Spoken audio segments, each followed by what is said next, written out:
Welcome students. आज हम पढ़ने वाले हैं एक बहुत ही इंटरेस्टिंग टॉपिक जो कि है आपका स्टैटिस्टिक्स। स्टूडेंट्स, आपने अपने आसपास बहुत सारी चीजें देखी होंगी जिसमें कुछ ना कुछ न्यूमेरिक या फिर कुछ ऐसी वैल्यूज इन्वॉल्व होंगी जो या तो बहुत ज्यादा क्वांटिटी में होंगी या तो इन्हें फिर किसी न किसी फॉर्म में ग्रुप किया जाता होगा। अगर आप अपने आसपास के सिनेरियो को स्टडी करने की कोशिश करो स्टूडेंट्स, तो आपको समझ में आएगा कि स्टैटिस्टिक्स टॉपिक जो है वो कहीं ना कहीं आपके डे टू डे लाइफ से लिंक्ड अप है। अगर स्टूडेंट्स मैं आपको एक एग्जांपल के थ्रू एक्सप्लेन करूं तो आप सब ने अपने टीवी स्क्रीन पे न्यूज चैनल्स देखे होंगे। अब स्टूडेंट्स उस पे बहुत सारी न्यूज आती है, उस पे स्पोर्ट्स न्यूज भी आती है, उस पे नेशनल न्यूज भी आती है, उस पे इंटरनेशनल न्यूज भी आती है और बहुत सारी डिफरेंट कैटेगरीज ऑफ न्यूज आपको दिखाई देता है, चाहे वो टेक से रिलेटेड हो, चाहे वो साइंस से रिलेटेड हो या फिर डे टू डे हैपनिंग से रिलेटेड हो। अगर बात करें स्टूडेंट्स वेदर फोरकास्ट की, तो आप देखते हो कि न्यूज चैनल्स भी अलग अलग कंट्रीज के या अलग अलग स्टेट्स के वेदर फोरकास्ट करते हैं, या फिर आपके डे टू डे लाइफ की जो भी हैपनिंग्स हो रही है उसको वो डिफरेंट एरिया से एक्सट्रैक्ट करके आपको दिखाते हैं। अब स्टूडेंट्स, यहाँ पे आप एक क्रिकेट मैच देख रहे हो। इस क्रिकेट मैच का जो भी डेटा है वो भी आपको इसी फॉर्म में शो किया जाता है। तो स्टूडेंट्स, अगर देखा जाए तो हमारे पास बहुत लार्ज क्वांटिटी में क्या अवेलेबल है, बहुत लार्ज क्वांटिटी में हमारे पास डेटा अवेलेबल है। अब स्टूडेंट्स, जितना भी हमारे आसपास डेटा अवेलेबल है सारा का सारा यूजफुल डेटा नहीं होता। हो सकता है कि जो न्यूज हम कलेक्ट करते हैं उसमें सारी की सारी हमारी नेशनल या इंटरनेशनल न्यूज ना हो। तो हम क्या करते हैं, हम डेटा की सॉर्टिंग करते हैं, हम डेटा को उनकी कैटेगरी वाइज डिस्ट्रीब्यूट करते हैं एंड देन उसी कॉन्सेप्ट को हम यहाँ पे पढ़ेंगे जो कि आपका स्टैटिस्टिक्स का टॉपिक है। अब स्टूडेंट्स, अगर आपके सामने मैं डेटा का रिप्रेजेंटेशन रखूं तो डेटा को हम दो तरह से रिप्रेजेंट करते हैं। एक तो हो गया स्टूडेंट्स आपका ये ग्राफिकल मेथड, जिसमें हम क्या करते हैं, जैसे यहाँ पे आपको जो दिया हुआ है, यहाँ पे आपको स्टूडेंट्स स्कोर दिया हुआ है, रन रेट दिया हुआ है, तो यहाँ पे हमने क्या किया है, यहाँ पे हमने ग्राफिकल मेथड के थ्रू उसको एक्सप्लेन किया है। या फिर एक और मेथड है आपका न्यूमेरिकल मेथड, जिसमें आपने टीम लिखा, उनका विन लिखा, उनका रन रेट लिखा और देन आपने किसके अगेंस्ट कितना इन्होंने स्कोर किया है उसको आपने न्यूमेरिकल वैल्यूज के थ्रू एक्सप्रेस कर दिया। अब स्टूडेंट एक एग्जांपल लेते हैं amount of rainfall in different regions का। आपके सामने ये रीजन्स गिवन है, उनके रेनफॉल दिए हुए हैं मिलीमीटर में। अगर आंध्र प्रदेश की बात करें तो वहां पे रेनफॉल हुआ 700, आसाम की बात करें तो यहाँ पे रेनफॉल था अराउंड 1000 मिलीमीटर। लेकिन स्टूडेंट्स, अगर बात करें कई सारी कंट्रीज और कई सारे स्टेट्स की, तो इस तरह से अगर हम न्यूमेरिकली इसको एक्सप्रेस करते हैं तो शायद वो थोड़ा सा टायरसम होगा। तो हम क्या करते हैं, हम इसको स्टूडेंट्स ग्राफ के थ्रू एक्सप्लेन करते हैं, जिसमें हमने क्या दिखा दिया कि आंध्र प्रदेश में और आसाम में कितने का वेरिएशन है। हमने रीजन्स प्लॉट कर दिए, रेनफॉल ले लिया मिलीमीटर में और हमने एज इट इज जो भी हमारे पास डेटा अवेलेबल था उसको हमने ग्राफ पे प्लॉट कर दिया। अब स्टूडेंट्स, ग्राफ पे हमने प्लॉट कर दिया। अब कोई भी इंसान जिसको कोई भी जानकारी नहीं होगी अमाउंट ऑफ रेनफॉल की, वो भी इस ग्राफ को देख के बहुत आसानी से समझ पाएगा कि डिफरेंट रीजन्स में क्या क्या चेंजेस आ रहे हैं रेनफॉल में। एक और एग्जांपल लेते हैं students population of different countries का। यहाँ पे आपको डिफरेंट कंट्रीज दी और उनका पॉपुलेशन दिया हुआ है। अब स्टूडेंट, ये डेटा भी बहुत लार्ज अमाउंट ऑफ डेटा है, इसको हम न्यूमेरिकली शायद उतनी अच्छी तरीके से एक्सप्रेस ना कर पाए, तो हम क्या करते हैं, हम इसे ग्राफ में प्लॉट करते हैं। हमने क्या किया, हमने पॉपुलेशन ले लिया, डिफरेंट कंट्रीज ले ली और देन हमने उस पॉपुलेशन को प्लॉट कर दिया। अब अगर मुझे कोई भी नॉलेज नहीं है पॉपुलेशन के बारे में या पॉपुलेशन ट्रेंड के बारे में, तो भी मैं इस ग्राफ को देख के ये बता सकती हूँ कि कौन सी कंट्री का सबसे कम पॉपुलेशन है या फिर दो कंट्रीज के बीच में पॉपुलेशन डिफरेंट कितना एग्जिस्ट करता है। ठीक है, समझ में इतना आया। अब स्टूडेंट्स आगे बढ़ते हैं और देखते हैं एक स्टॉक मार्केट के बारे में। आपको पता है स्टूडेंट कि स्टॉक मार्केट में जो भी आपकी वैल्यूज होती है, जो भी आपका मार्केट होता है, वो ऊपर नीचे होता रहता है। कभी मार्केट बहुत ऊपर चला गया, कभी मार्केट नीचे आ गया। अब इस स्टॉक मार्केट को अगर हमें स्टडी करना हो तो हम क्या कर सकते हैं, इस स्टॉक मार्केट को भी हम बहुत आसानी से स्टूडेंट्स क्या कर सकते हैं, प्लॉट कर सकते हैं। अब स्टूडेंट्स हमने 3 क्राइटेरिया देखा, कौन कौन सा, स्टॉक मार्केट, पॉपुलेशन ट्रेंड और रेनफॉल। ये जो भी अभी तक हमने रिप्रेजेंटेशन किया, जो भी हमारे पास डेटा अवेलेबल था जिसको हमने रिप्रेजेंट किया है, ये सारा का सारा कॉन्सेप्ट आपका आता है स्टैटिस्टिक्स के अंदर। बात समझ में आ गई? स्टूडेंट, स्टैटिस्टिक्स बहुत ही आसान और बहुत ही इंटरेस्टिंग टॉपिक है। अगर आप इसे मेरे साथ पढ़ते हो तो आपको बिल्कुल भी इसमें 1% का भी डाउट नहीं होने वाला। क्यों? क्योंकि जितने भी इसमें फॉर्मूले होते हैं, बस आपको फॉर्मूले के थ्रू जाना है और आप बहुत आसानी से स्टैटिस्टिक्स के सारे क्वेश्चन सॉल्व कर लोगे। ठीक है, तो स्टूडेंट्स आगे बढ़ते हैं, स्टैटिस्टिक्स को थोड़ा और इन डेप्थ में स्टडी करते हैं और ये जानने की कोशिश करते हैं कि आखिर डिफरेंट सेक्टर्स में अगर ग्रुप डेटा है या फिर हमारे पास डेटा की कोई ग्रुपिंग अवेलेबल नहीं है, उस केस में हम स्टैटिस्टिक्स का यूज कैसे कर सकते हैं। तो स्टूडेंट्स, आपके सामने दिया हुआ है प्रेजेंटेशन ऑफ डेटा।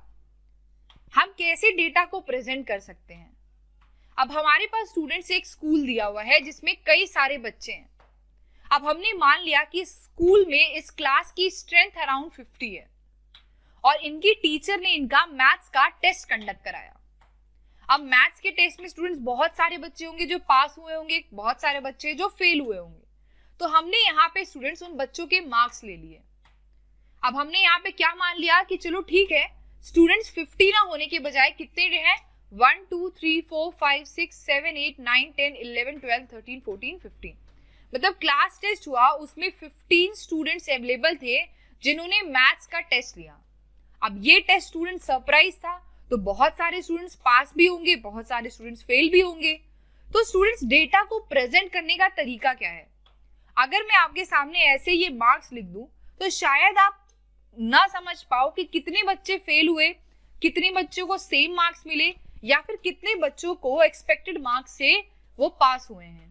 तो स्टूडेंट्स, हमने क्या किया, हमने यहाँ पे एक टेबल ड्रॉ कर ली। इस टेबल के 2 सेक्टर किए। पहले सेक्टर में हमने उसके मार्क्स लिख दिए। अब स्टूडेंट्स, आप देखोगे कि कई सारे नंबर्स जो हैं वो आपके रिपीटेड है, तो आपको सिर्फ वही नंबर लेने हैं जो जिनकी फ्रीक्वेंसी 1 टाइम हो। तो आपने क्या किया, 10 20 36 45 98 तक ले लिया। अब सेकंड सेक्टर में क्या करेंगे, सेकंड सेक्टर में स्टूडेंट्स हम नंबर ऑफ स्टूडेंट्स मेंशन करेंगे। नंबर ऑफ स्टूडेंट्स मतलब अगर मार्क्स स्टूडेंट उनकी गिवन है तो उस केस में कितने नंबर ऑफ स्टूडेंट्स अवेलेबल हैं, मतलब नंबर ऑफ स्टूडेंट्स जो होगा आपका, वो आपका क्या दिखाएगा, उसकी फ्रीक्वेंसी। ठीक है, नंबर ऑफ स्टूडेंट्स उसकी फ्रीक्वेंसी हो गई और मार्क्स का जो ऑब्जर्वेशन था उसके आपने 2 कॉलम बना लिए। अब स्टूडेंट्स, अगर यहाँ पे देखा जाए तो इस टेबल को देख के कोई भी आसानी से बता सकता है कि 2 स्टूडेंट्स ऐसे हैं जिनको 10 मार्क्स मिले हैं और 3 स्टूडेंट्स ऐसे हैं जिनको 95 मार्क्स मिले हैं। अब अगर स्टूडेंट्स देखा जाए तो ये अनग्रुप फ्रीक्वेंसी डिस्ट्रीब्यूशन टेबल आपको बहुत आसानी से एक क्लियर आइडिया दे देगा कि जितना भी टीचर ने टेस्ट कंडक्ट कराया था उसमें कितने बच्चे पास हैं और कितने बच्चे फेल हैं।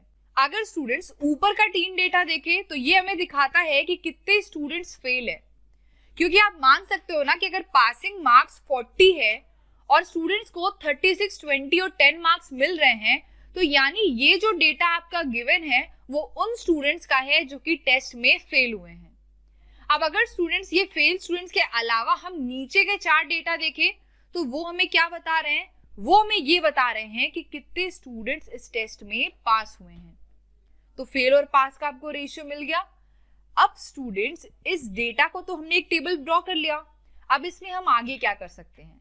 तो स्टूडेंट्स, अब हम क्या करेंगे, इसका मीन कैलकुलेट करेंगे। अब मीन का फॉर्मूला स्टूडेंट्स आपने बहुत बार पढ़ रखा होगा। मीन होता है students sum of all observation, मतलब जितनी आपकी टोटल ऑब्जर्वेशन है upon total number of observation, मतलब आपने टोटल मार्क्स लिख लिए, उनका सम ले लिया और नीचे आपने नंबर ऑफ स्टूडेंट्स उनकी फ्रीक्वेंसी से डिवाइड कर दिया। अब यहाँ पे स्टूडेंट्स जो मीन है उसको हम x बार से डिनोट करेंगे। तो अगर हम बात करें x बार की तो क्या क्या हो जाएगा, 10 के 2 स्टूडेंट्स थे तो हमने 10 10 लिख दिया, 36 लिख दिया, देन 20, देन 45, 50, 95, 98, मतलब जो भी स्टूडेंट्स के मार्क्स अवेलेबल थे हमने वो सारे मार्क्स यहाँ पे सम कर दिए और किससे डिवाइड कर देंगे, 15 से। अब स्टूडेंट जब आप इनको ऐड करोगे तो ये हो जाएगा 789/15। तो स्टूडेंट्स हमारा मीन कितना आ गया, मीन हमारा आ गया 52.6। अब स्टूडेंट्स आप यहाँ पे देख रहे होगे कि अगर इसको हम जनरलाइज फॉर्म में लिखें तो हमारा जनरल फॉर्मूला क्या होगा, mean is equal to x1 till xn इनका sum upon the total number of observations. अगर इनका हम समेशन लिखे तो मीन क्या होगा, summation i is equal to 1 से लेके n तक, और समेशन किसका होगा, जितने ये आपके मार्क्स ऑब्जर्वेशन आपने नोट किए हैं डिवाइडेड बाय n। अब स्टूडेंट आप ये एक चीज गौर कर रहे होंगे कि ये डेटा थोड़ा सा हेक्टिक है। चलिए अभी तो ये 15 स्टूडेंट्स का डेटा है, क्या पता कल को 50 का हो, 500 का हो या 1000 का डेटा हो, उस केस में आप सारे नंबर्स को ऐड ऑन नहीं कर सकते, वो एक रियली टायरसम काम होगा। इसके लिए ही हमने स्टूडेंट्स क्या किया, इसके लिए ही हमने 3 बहुत ही बेहतरीन मेथड्स निकाले, जो कि स्टूडेंट्स क्या क्या हैं। पहला मेथड है डायरेक्ट मेथड, दूसरा है आपका शॉर्टकट मेथड, और तीसरा है आपका स्टेप डेविएशन मेथड। सबसे पहले स्टूडेंट्स हम पढ़ेंगे डायरेक्ट मेथड को। अब डायरेक्ट मेथड को पढ़ने के लिए हम सेम डेटा लेते हैं, हमारे पास स्टूडेंट्स के मार्क्स गिवन है और उनकी नंबर ऑफ स्टूडेंट्स, उनकी फ्रीक्वेंसी गिवन है। अब यहाँ पे स्टूडेंट्स एक और कॉलम ऐड होगा FI XI का। FI क्या है, आपकी फ्रीक्वेंसी, और XI क्या है, आपका मार्क्स ऑब्जर्वेशन। यानी आपको प्रोडक्ट लेना है F और X का, तो प्रोडक्ट कितना होगा, 20, 40, 108, 90, 50, 285 एंड 196। अब स्टूडेंट्स आपको दिखाई दे रहा होगा कि डेटा थोड़ा सा रिड्यूस हो गया। कैसे, अब आपको 10 को 2 बार नहीं करना है, आपको 20 को 2 बार नहीं करना, आपको 95 को 3 बार नहीं करना। आपके सामने क्या डेटा अवेलेबल है, आपके सामने एक total sum of data available है जिसको आपने कैलकुलेट किया है FI XI। सो स्टूडेंट्स आपके सामने FI XI आ गया। अब स्टूडेंट्स हमारे पास क्या अवेलेबल है, हमारे पास total sum of observations available है। तो मीन निकाल लेते हैं, कैसे, FI XI को ऐड करिए और 15 से डिवाइड कर दीजिए, तो आपके सामने मीन कितना आ गया, 52.6। तो स्टूडेंट्स ये आपका मीन कैलकुलेट हो गया। अब अगर पहले मेथड को देखें स्टूडेंट्स, तो हम क्या कर रहे थे, सबको इंडिविजुअली ऐड कर रहे थे। मीन स्टूडेंट्स उस टाइम पे भी 52.6 ही आ रहा था, लेकिन डिफरेंस क्या था, वहां पे आपका काम बढ़ जा रहा था। ठीक है, आपको लार्ज डेटा को ऐड ऑन करना पड़ रहा था। अब आपको डिफरेंस दिखाई दे रहा होगा कि डेटा की वैल्यू कितनी रिड्यूस हो गई। तो स्टूडेंट्स इसका हम फॉर्मूला देख लेते हैं। फॉर्मूला क्या है, जनरल समेशन, मीन क्या होगा आपका, summation of FI XI upon number of observation. तो आप मीन को क्या लिख सकते हो, summation I is equal to 1 से लेके n तक FI XI अपॉन n। Direct method students clear हो गया। अब स्टूडेंट्स आगे बढ़ते हैं और देखते हैं question. If the mean of the following distribution is 6, मतलब आपको इसमें क्या दिया हुआ है कि मीन की वैल्यू आपको गिवन है, और मीन की वैल्यू स्टूडेंट्स कितनी गिवन है, मीन की वैल्यू आपको गिवन है 6, और आपको क्या कैलकुलेट करना है, आपको ये गिवन P की वैल्यू कैलकुलेट करनी है।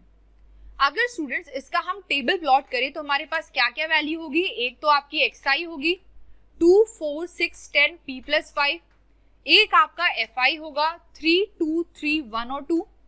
और स्टूडेंट्स अगर हम इसको डायरेक्ट मेथड से सॉल्व करें तो हमारे पास एक और कॉलम होगा FI XI का।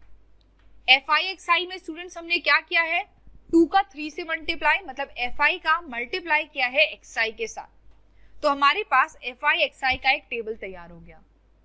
अब स्टूडेंट्स अगर देखा जाए तो हमारे पास FI XI का कुछ ना कुछ सम होना चाहिए, और वो सम क्या है, 2P + 52। अगर हम फ्रीक्वेंसी का सम करें तो वो क्या होगा, 11। और स्टूडेंट्स ऑलरेडी हमें डायरेक्ट मेथड का फॉर्मूला अवेलेबल है, और क्या वो अवेलेबल है, तो सबसे पहले स्टूडेंट्स जो डेटा अवेलेबल है उसे नोट डाउन कर लेते हैं। हमारे पास मीन कितना गिवन है, 6, और हमें निकालना क्या है, P की वैल्यू निकालनी है, और XI और FI का डेटा आपके पास अवेलेबल है। अगर स्टूडेंट्स हम डायरेक्ट मेथड का फॉर्मूला लिखे तो क्या होगा, mean is equal to summation I is equal to 1 से लेके n तक F I X I by n। अब स्टूडेंट्स आप वैल्यू प्लेस करिए, आपको मीन कितना गिवन है 6, समेशन कितने का होगा एफ आई एक्स आई का, कितना आपने कैलकुलेट किया समेशन एफ आई एक्स आई का 2p प्लस 52, 2p प्लस 52 इसका समेशन हो गया। और n की वैल्यू कितनी है, n की वैल्यू है आपकी 11। अब इसे सॉल्व करिए, 11 6 66 is equal to 2p plus 52। यहां से वैल्यू कितनी आ जाएगी स्टूडेंट्स, ये वैल्यू हो गई आपकी 14 इज इक्वल टू 2p, और p की वैल्यू कितनी हो गई स्टूडेंट्स, जल्दी से आप बता दो, p की वैल्यू हो गई आपकी 7। यही चीज स्टूडेंट्स हमें कैलकुलेट करना था, तो हमने क्या किया, हमने डायरेक्ट मेथड का फॉर्मूला यूज किया। अब इस फॉर्मूले को स्टूडेंट्स आपको रिमेंबर करना है कि डायरेक्ट मेथड में हम क्या करते हैं, समेशन निकालते हैं एफ आई एक्स आई का और उसको डिवाइड कर देते हैं टोटल नंबर ऑफ ऑब्जर्वेशन से।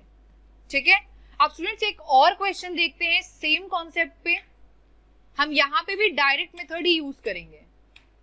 If the mean of the following distribution is 20, okay, तो यहाँ पे आपको क्या गिवन है स्टूडेंट्स, यहाँ पे आपको मीन गिवन है कितना 20, और यहाँ पे भी आपको सेम काम करना है स्टूडेंट्स, आपको p की वैल्यू कैलकुलेट करनी है। तो हम क्या करेंगे, सबसे पहले हम एक टेबल कंस्ट्रक्ट करेंगे, किसका, सबसे पहले xi का, फिर fi का, और फिर एक आपका सम होगा, एक आपको प्रोडक्ट कैलकुलेट करना होगा fi xi का। आपने क्या किया, fi का xi से मल्टीप्लाई किया और इस टेबल में नोट डाउन कर दिया। अब अगर स्टूडेंट्स हम समेशन कैलकुलेट करें fi xi का तो कितना होगा, ये होगा आपका 5p स्क्वायर प्लस 100 प्लस 295, और अगर स्टूडेंट fi का समेशन देखें कि वो कितना होगा तो वो होगा आपका 15 प्लस 5p। अब स्टूडेंट्स हमारे पास डायरेक्ट मेथड का फॉर्मूला है, कैसे लगाएंगे, mean is equal to summation i is equal to 1 से लेके n तक F I X I divided by n, ये आपका फॉर्मूला हो गया। अब मीन आपके सामने कितना गिवन है 20, और एफ आई एक्स आई का सम हो गया आपका 5p square plus 100 plus 295, n की वैल्यू कितनी है 15 प्लस 5p। ठीक है, क्रॉस मल्टीप्लाई करते कितना हो जाएगा 300 plus 100p is equal to 5p square plus 100, 5p square plus ये स्टूडेंट्स 100p है आपका, 5p square plus 100p plus 295। ठीक है, अब ये स्टूडेंट्स 100p और 100p कैंसिल आउट हो गया, क्या हो गया 100p और 100p कैंसिल आउट हो गया, और ये वैल्यू इधर गई तो ये हो गई 5 is equal to 5p square. अब यहां से स्टूडेंट्स p स्क्वायर की वैल्यू हो गई 1 और p की वैल्यू यहां से कितनी आ गई 1, और हमें कैलकुलेट क्या करना था स्टूडेंट्स, हमें p की ही वैल्यू को कैलकुलेट करना था। Got it.